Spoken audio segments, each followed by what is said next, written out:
বন্ধুরা, চলে আসলাম আরেকটি ব্লগ নিয়ে।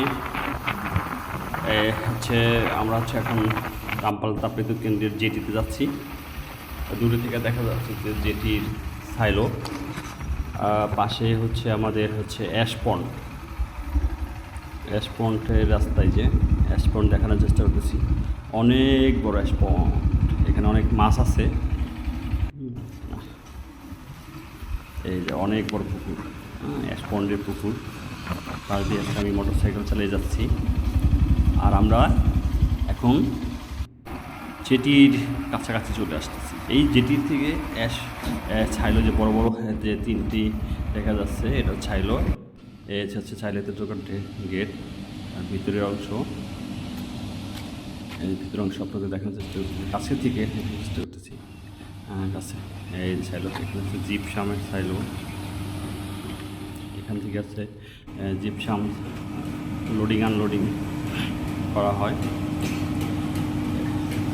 এই যে আপনারা প্রায়ই শুনে থাকেন যে রামপাল তাপবিদ্যুৎ কেন্দ্রের পাশে যে নদী, এটা কুসুম নদী। সেই কুসুম নদী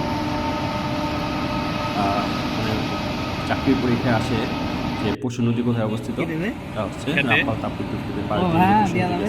আর এই যে জিপসাম করতেছে, আর লাইট জাহাজ। এই যে আপনাদের কুসুম নদী দেখানোর চেষ্টা করছি। নদীটা অনেক বড়, সুন্দর একটা জাহাজ দেখা যাচ্ছে।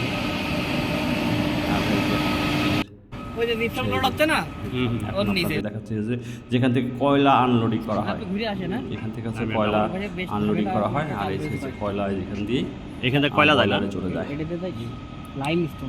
থেকে কয়লা বয়লারে চলে যায়।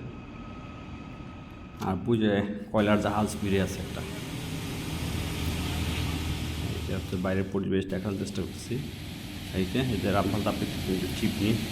ধন্যবাদ সবাইকে বন্ধু, লাইক কমেন্ট শেয়ার দিয়ে পাশে থাকবেন।